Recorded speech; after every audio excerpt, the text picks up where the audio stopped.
stand up, speak out, be seen. I am Janine Savient, and my co-host behind the scenes is Heather Alice Drake.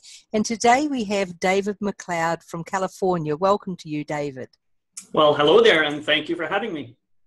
Very, very welcome. It's lovely to have you back on the summit. Yeah, I'm excited to be here. Fabulous. So just reading out David's bio: fighter pilot, software engineer, poet, musician, father, student, teacher.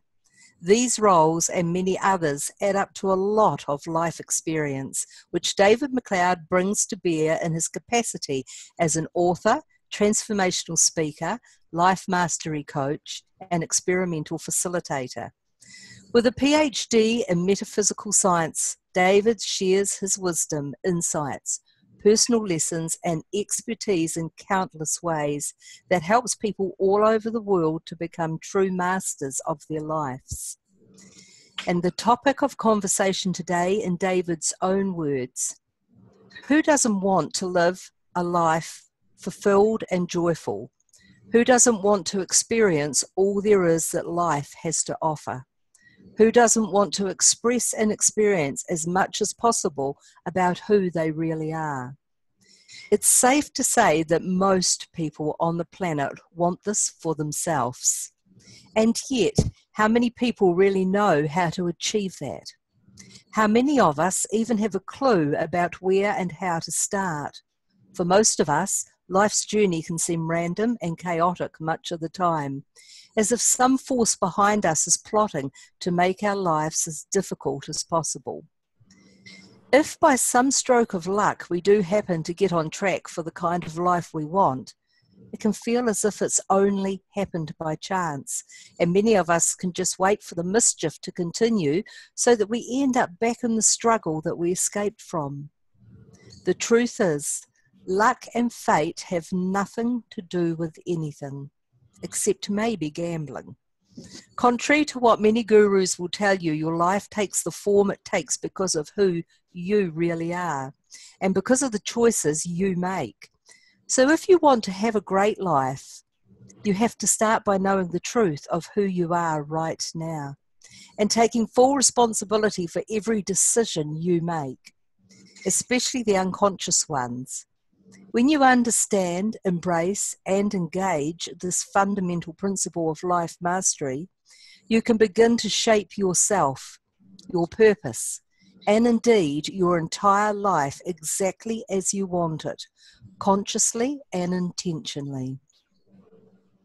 Well, David, let's start with this question. It seems like a bold assertion to state that a fulfilled life boils down merely to knowing who you are and taking responsibility for your choices.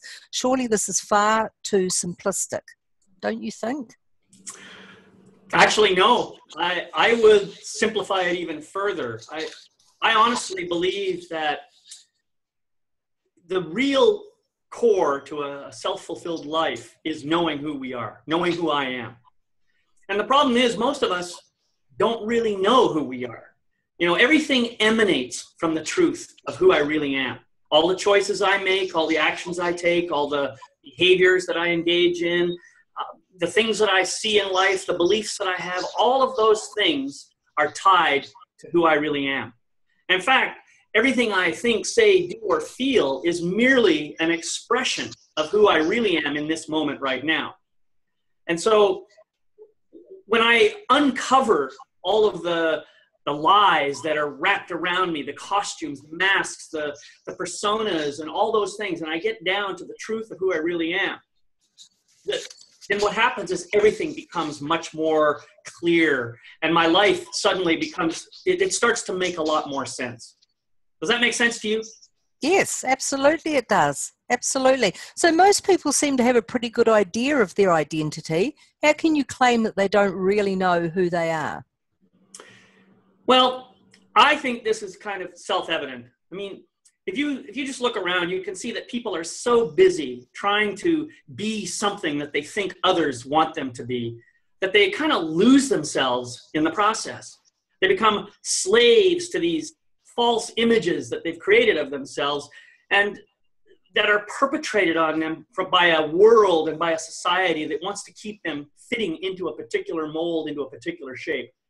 And what happens is, I'm sure you've experienced this for yourself, we all have ego minds. Mm-hmm. Now, the ego mind's not a bad thing. You know, in fact, I think it's a very powerful force, and it's useful to us in helping us to navigate our way around the physical world, to make our way around, to engage with other people and so forth. It also has a mandate, and that mandate is to keep us safe. The ego mind, its real purpose is to protect us and keep us from getting into danger. But the problem is, the ego mind sees danger where there really is no danger. It sees all kinds of things that can trip us up, and it remembers everything that's happened in the past. The ego mind says, oh yeah, remember the last time you tried this? And look, remember what happened? Clearly that's going to happen again. Mm. And so the ego mind is constantly preparing us, warning us, keeping us safe, as it were. And the problem is when we allow ourselves to get caught up in that whole belief system and in the series of stories and interpretations and conclusions and judgments that the ego mind makes up for us, then we forget that really the ego mind is supposed to be our servant. It's not supposed to be our commander in chief. It's kind of like if you think about a ship with the captain running the ship and all the crew running around, well, somewhere along the way, the captain got hijacked and the drunken first mate is the one running the show. Well, that's what the ego mind is like. And the problem is the ego mind needs to be tamed. When we learn how to tame it, we allow our soul to become the captain of our ship. What happens is life just takes a whole new, different route, and things start to make more sense. We become clearer about who we really are, and the facades begin to fall away. There's another thing that I do. I have this game that I teach people. It's called, what's it called now? I'm just having a blank moment. The repeated question game. It's an awesome game. It can be used for any question at all. But what I like it for is the who are you question. And when I pair up with a partner and my partner starts asking me the questions, who are you? Well, of course, I answer with whatever is true in that moment. And usually I'll say, oh yeah, I'm David, And then they'll say, thank you. And who are you? And I will answer with, I don't know, I'm a man. Yes, thank you. Who are you? And this continues on and on and on. And each time I answer the question, a new thought pops into my mind. A new truth is unveiled, kind of like a little gem of gold in a big pile of dirt. And it's a beautiful, beautiful process, because what I begin to understand is that who I am is none of those things. I'm not my name. I'm not my body. I'm not my thoughts or my beliefs. I'm not my stories that I make up. I'm not any of the roles that I take. Who I am is the creator, the experiencer, the manufacturer of all those things. And they are merely expressions of who I am deep down inside. And that's the beauty of it. And I believe this is true for every human being on the planet. And if we all could learn to dig down and go underneath this and become clear about who we are, a lot of our problems in this world would simply disappear in the blink of an eye. I agree. So your game, Who Am I, takes the veils one at a time away from the I that we may know ourselves to be, and strips us back to the commander in chief that you were talking about earlier. Yeah, that's how I see it. When I first played this game, I noticed how irritated I felt. Mm. And this was a good thing, actually, because my ego mind was saying, oh, this is such a stupid game. Why on earth are we playing this ridiculous game? You know who you are. It was telling me all these stories in the background. But I said, just hang back, dude. Hang back, relax. Let's try this game and see what happens. And as I did this, I realized, yeah, my name is David, but I am not David. That's just a label I put on myself. And yeah, I happen to have a male gender. That's also something that I have. It isn't who I am. Or I have this thought about how much money I should be making. Well, that's just a thought. That's not who I am. You see, all of these things are simply expressions. Mm. They are aspects that we reveal to the world when we speak our truth, whatever that truth might be in the moment, recognizing, of course, that in the next moment, the truth might be different. Yes, absolutely. I totally agree with you. So what can people do to become more knowledgeable about the truth of who they actually are? And what difference will it make anyway? Well, I think, as with anything, the first step is awareness. And for me, that means you can't really do anything about any aspect of your life until you really understand what it is. And that means looking around at things and just seeing them for what they are. Recognizing the stories that might be in the head and maybe letting those stories go and say, okay, that's just a story I'm making up. Is that really what this is? And so the same is true about myself. If I become aware that I'm having all these strange thoughts in my head about, if I open up my heart, people are going to stomp it and it's going to be broken and crushed. Well, is that really true? I mean, there have been many times in my life when I've opened my heart and it hasn't been crushed. So it's not always true. So why is my ego mind telling me this story? My ego mind's trying to protect me. That's the deal. So as I become more and more aware of this, then what I start doing is I start asking more and more questions. I will say, hey, wait a minute, there's an interesting thought. Is it true? Great question to ask. Is it true? And then I look for, my ego mind says, oh, of course it's true. Look at this and this and this and this and this. And I said, yes, but look at this. And so what happens is I begin to understand that not everything that I think is true, no matter how strongly I believe it. And this is what I try to teach people. Become aware, ask the questions. And I've reached a point now where I question almost everything. Because I notice that even positive thoughts, I sometimes just, say them without really thinking. And I have to ask myself, wait a minute, is that really true? It's a great question to ask. So, David, when you ask yourself, is that really true? Is it your mind that answers, or is it your heart, your inner awareness from your heart space that answers? Great question. I would say, obviously I'm going to get answers from both sides of the equation. And really, it's up to me to decide, where's that coming from? Is that a true statement about life in general, or is that just a true statement that my ego mind is making up, that it believes to be true because of maybe other factors? So it's a very good question. And where is it coming from? Well, I found that the more I do this, the deeper I get. I start moving down from the head, just slowly down and into the body and into the heart. And then the truth really starts to resonate. It starts to feel like a vibration that's going through my body. That's what I was going to ask you next, was how do you know the difference between the mind and the heart? So if it's the heart that's answering you, David, it's felt as a vibration, is it? It is for me. Yes. I definitely feel a resonance happening in my body when I know that I've gotten to some form of truth, whatever that word means for people. Yes, I'm sure others would recognize that as well. Yes, thank you. So what keeps people from knowing who they really are, and how can they get past these obstacles? Well, I think first of all, the ego mind is a strong, I don't want to call it an enemy, because it isn't really. It's trying its best to serve us, but it's got a very powerful energy. And it's easy to fall into the habit of simply believing what the ego mind says. And I think this is the single biggest obstacle that we have to deal with.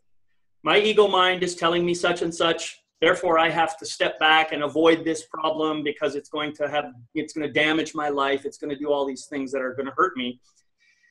And if I keep listening to that, sooner or later, the ego mind says, aha, gotcha, I'm in charge again, And the whole point is to keep bringing that ego mind back into check, reminding it that, hey, dude, you're my support, you're my servant, you're helping me to get around this world. So let's just kind of settle down.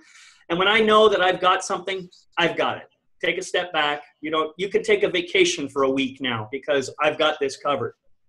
Of course, you have to keep firing the ego mind because it keeps coming back. It won't go away. So that awareness is the first thing, knowing that you've got an ego mind, and secondly, allowing yourself to just put the ego mind off to the side, give it thanks and gratitude for all that it does. Don't kill the ego, as some people say. I think that's just going to bring you into a place where you're creating more trouble for yourself. Instead, acknowledge it as if it were a little child. You know, thank you so much for that beautiful piece of information. It's really, really helpful. And now I can use that as part of my overall decision-making process. And I'll get back to you if I need more. That's how I do it. You know, I treat it like a little boy. Yes. Beautiful little boy who's just trying to keep me safe. I'm trying to keep himself safe, actually.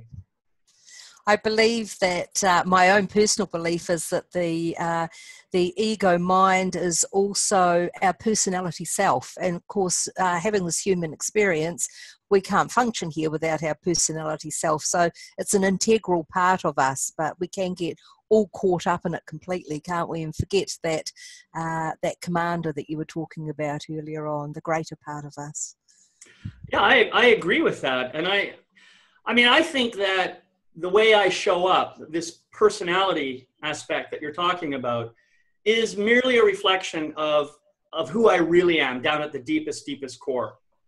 And, you know, I've got a lot of other theories about this stuff too, and I'm not going to bore you with all that stuff. But the idea is, if I want to change, and I have noticed this, by the way, if I look back at the way I showed up and the way my personality represented itself, say 20 years ago, 30 years ago, there's a big difference between then and now.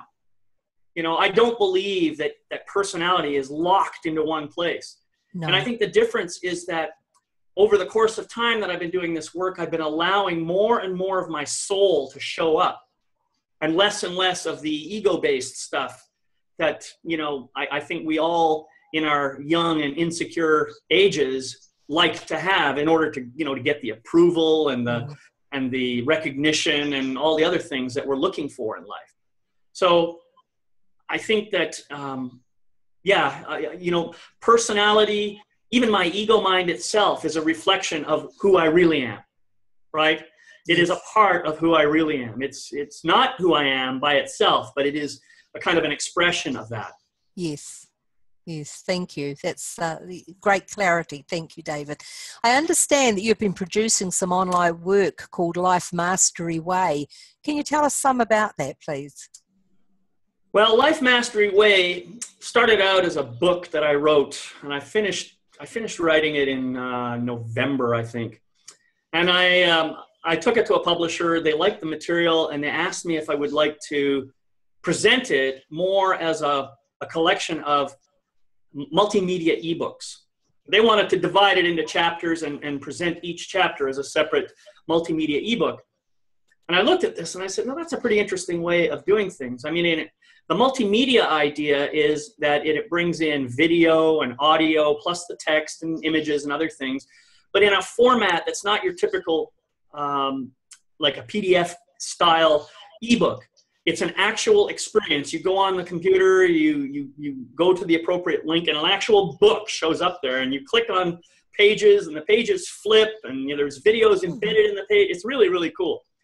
So the idea is, this book, it was originally called something different, but now I'm calling it Life Mastery Way. The idea is we take the core pieces of that and present each one as a key. And so the whole experience is kind of like a quest from start to finish. You start at base camp and you go through these different waypoints on your journey, and then you eventually make your way back to base camp. And hopefully by the time you get back there, you've collected all the keys, you've unlocked the little treasure boxes, you've found the treasures inside them, and you've had the experience of learning and maybe developing these qualities, these aspects in a deeper way. Kind of like the game of life.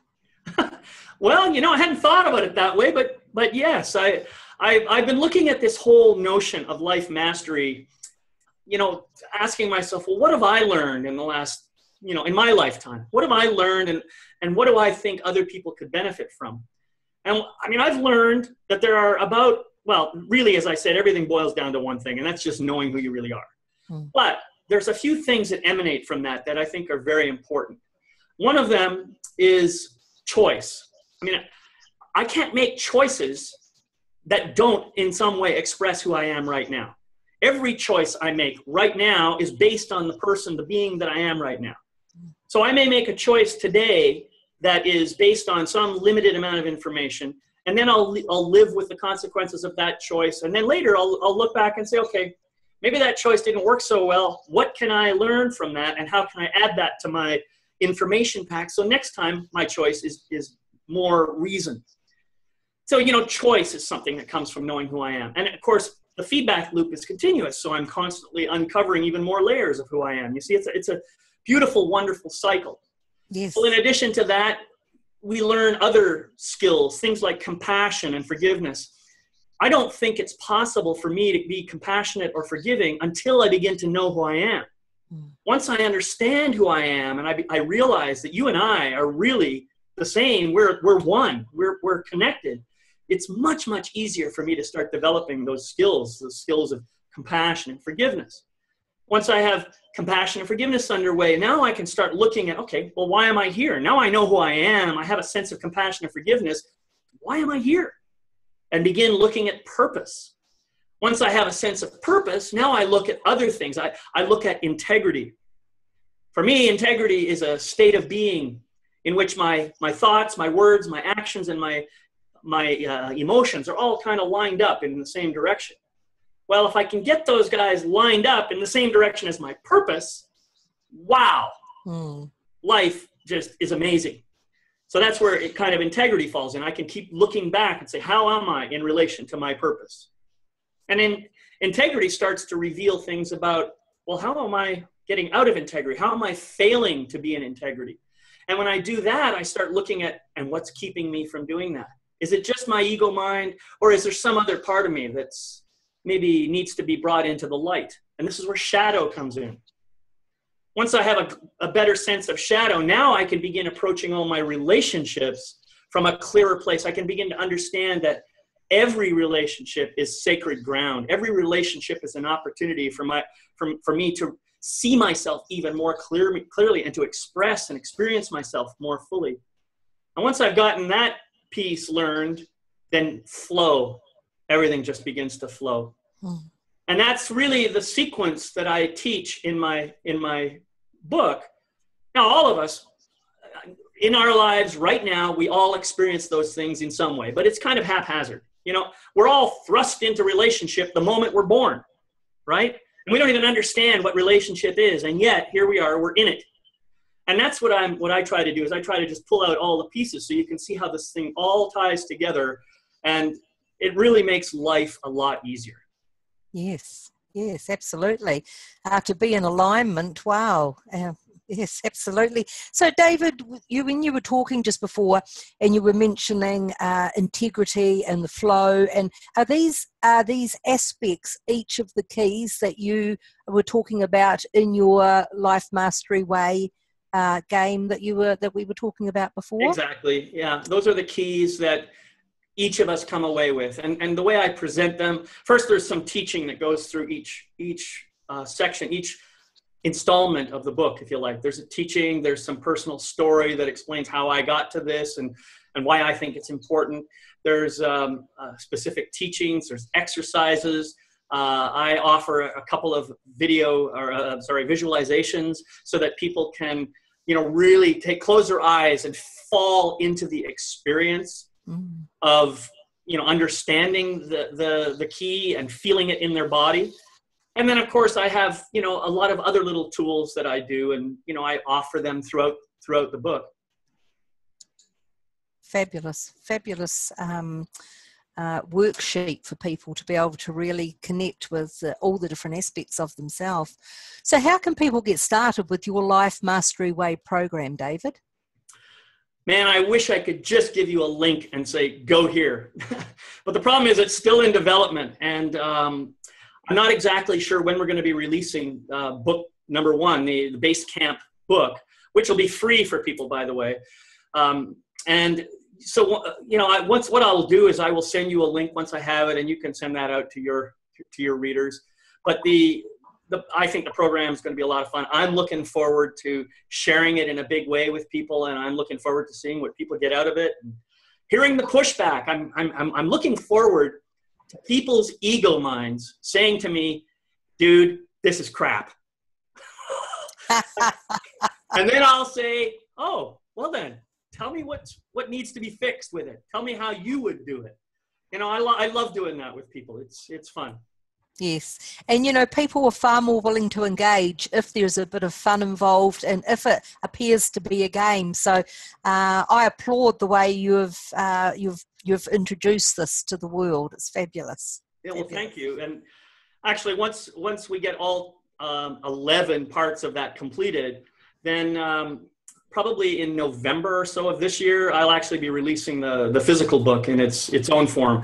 Now, the physical book will have, obviously, it's a 250-page book, and that's a lot of stuff to try and compress down into this multimedia format. So I have to cut and pick and choose and make sure that I'm putting something into the online experience that will be enough to give people a taste, and then have the book provide some additional information that they didn't necessarily get through the online experience. So the book itself will be quite a bit more detailed. Yes, yes. Books. By the way, my entire coaching program is built around this whole idea of life mastery coaching. Okay, so we'll talk a bit about your life coaching for the viewers, David. Give them a bit more of an in-depth feel for that part. Well, I'm still working on how I want to deliver this. I mean, the online multimedia ebook is one way of beginning the process of teaching people my stuff.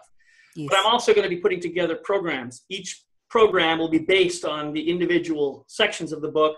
And for those who really want to do a deep dive and get the full experience, then I'll have a full year program that I'll be doing with people. And that full year program is going to be intense. I mean, they're going to go through the entire online experience. They're going to get, you know, monthly coaching sessions with me. There's going to be group work. There's going to be all kinds of cool stuff that gives everybody a chance to really begin to see each other and themselves more fully, and to begin to realize just how amazing all of us really are. And that's really my goal, is to, I say this kind of with a little bit of tongue in cheek, is to change the world, really, how we see each other as individuals.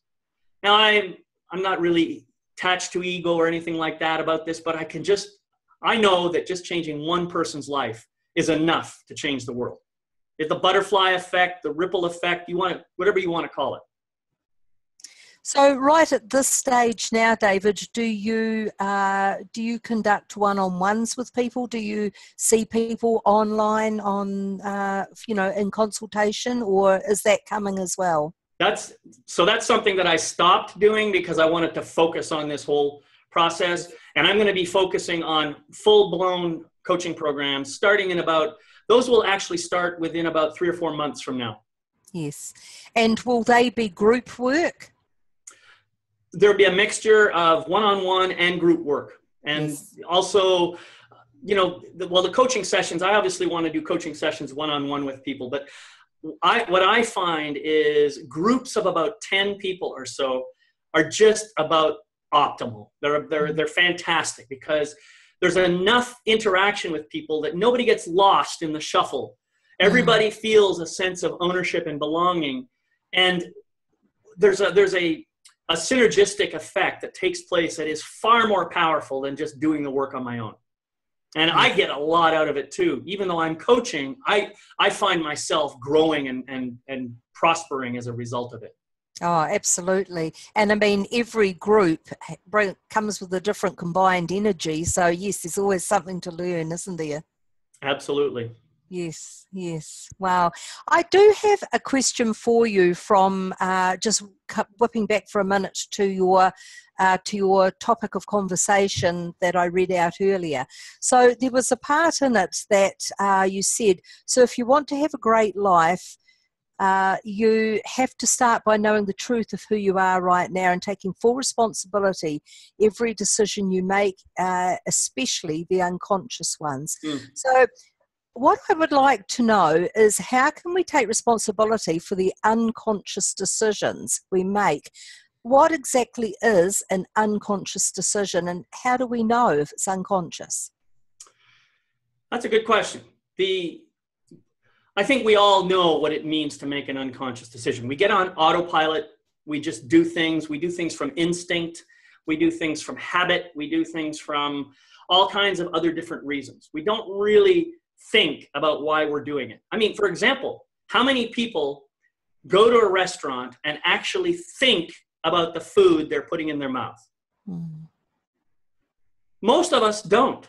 Most of us don't. We go there and we eat because we're hungry. We eat because we want to give ourselves the nourishment so that we can stay alive. But we don't really think too much about the actual food we're putting in our body. That's an example of what I call unconscious choices. Yes. And there's many of them. There's millions of them. We all do them. I don't think there's a single person on the planet who makes every choice consciously. No. So the point I'm trying to make there is, oh, by the way, whether I make the choice consciously or not, it's still my responsibility. You know, if I order something at a restaurant and I don't like it, well, I can get all upset and angry about it, or I can just speak to the waiter or waitress and say, look, this isn't what I thought it was going to be. Can I switch it for something else? Make a different choice and do it in a compassionate and loving way. We can all do that, right? But I think, as I said before, the first step is always awareness. I mean, how many things do you do in your life that you just don't think about? Have you ever thought, for example, about brushing your teeth? You go into the bathroom, you pick up the toothbrush, you put the stuff on, and you start going. It's complete habit. You don't even think about it. Well, why am I doing it this way? You ever thought about that? What happens if I change hands? Wow, that's weird. Now I have to think about it because I have to think about every single stroke when I change hands. And I'm saying, well, why am I doing this? Oh, that's interesting. I see. It reaches down in between my two teeth and it does this. Okay. It's okay that certain things become unconscious or maybe even automatic or in autopilot. We do a lot of stuff like that because, hey, we're busy. How many people think about when you're climbing stairs? Do you ever figure out, oh, I got to move this muscle this way, lift my foot just so, raise it so many inches, and then put it down? You don't think about stuff like that. You just climb the stairs, right? Absolutely. So a lot of the things we do automatically. But there's other things that we do that are actually coming from shadow that aren't quite so automatic. Things like, I don't think I want to stand up in front of this crowd and speak because I'm afraid of public speaking. You know, the truth is, nobody is afraid of public speaking. Whenever you speak to someone, you're speaking in public. Most of us love to share about who we are. We are afraid of, oh, if I talk to you privately, that's okay because I only have to worry about you judging me. But if I talk to a whole group of people, I have to worry about all of them judging me. And you know what? The truth is, most people don't think you're that important, so they really don't judge you all that much. It's a funny thing about life. Most people don't judge you at all. They're busy worried about themselves. And it's so. This is one of those shadow things that I've been talking about in the past, where I may make an unconscious decision not to show up somewhere, not to step out, not to be seen, because I'm afraid that if I'm seen, then you're going to start having judgments about me. You're going to say that I'm this or I'm that or the other thing. All of which might be absolutely true, by the way. But I don't want to know that you're making those choices. My ego mind says, oh, this is dangerous. So that's the problem. Yes. And so I have to take responsibility for my choices, even if I make them unconsciously. And once I become aware of them, then I can say, oh, I see. I've got this habit of showing up this way. I've got this habit of failing to step into the limelight because of this belief. How much of it is true? And what's the real pain that I'm trying to protect myself from? That's where the gift is. That's where the gift is. Absolutely. And so, David, doing one of your courses would move a person from unconscious to far more conscious in every moment of their life, I would say, by feeling what you've said so far. Yeah, that's my hope. And Yes. if that's not what happens for them, then they've got me to keep reflecting it right back to them. Yes. Hey, this is what I'm seeing. Is that what you want? Now, I believe that as a coach, my job is to help you to be the most amazing, fantastic outstanding being you can possibly be. That's my job. And when I see you withering and withdrawing and holding yourself back, I start to get angry because I know how amazing you can be. And so I have to work at being gentle with you and helping you to open up on your own. So some people like my style, some people maybe not so much.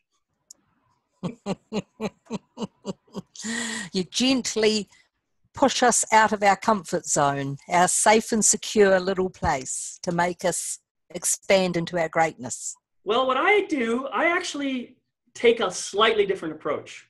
What I do is I grab you by the hand and I say, let's go together out of your comfort zone, rather than pushing you, because I don't want you to feel alone in anything that we do. So your hand and my hand are going to be connected the whole time.